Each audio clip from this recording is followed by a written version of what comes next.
hari abakomeje kubariza amakuru inbox, nta yandi amakuru nayo twababwiye nyine yuko abo bantu bapfuye. Uko byagenze habaye 0h saa sita z'ijoro, abajura baraza, abo bagizi ba nabi nyine baraza buri gipangu, umwe niwe wabanje kurira atibukiyemo imbere, agera imbere arakinguye, akinguriye ababo nabo barinjiye mu gipangu. Nuko bakicinjira abari imbere mu nzu barabumva. Bari bari mu nzu ya etaje, noneho ngo bakaba bafitemo amakesi ya fanta, bagatora aya mavide bakayabatera bagira ngo babamurure barebe kuko bagenda. Nuko abandi ati ntaho turi bujye twebwe tuje kwica, uyu munsi muratubona. Nuko batangiye kwikorera urugi w'umuryango nyine bararuca barinjiye. Habanje kwinjira ngo umwe muri bo utari ufite imbunde yinjire, umuhungu wa Nyambibi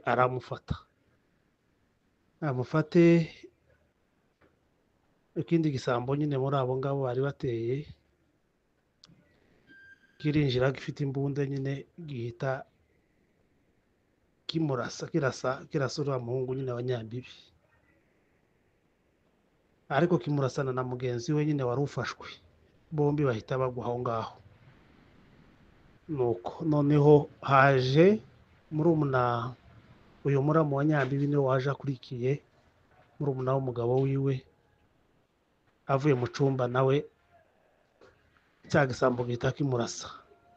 Ubwo nyine nyir'urugo David se wa umugabo wa Nyambibi nawe aje, nawe araza bahita bamurasa.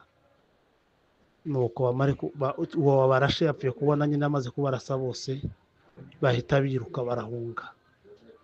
Nuko imirambo itatu abayirambitse aho ngaho.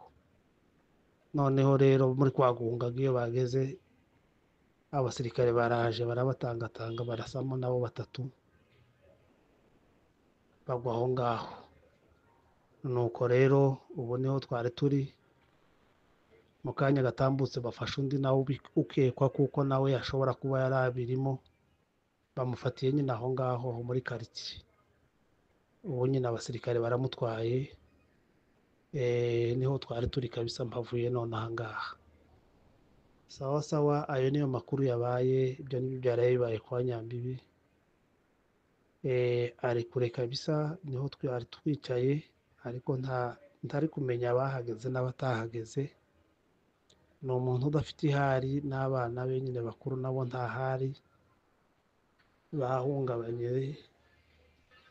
Ni ikiborogo kiri muri urwo rugo, ntimwabasha kubibona mwa bantu mwe, birakomeye kabisa.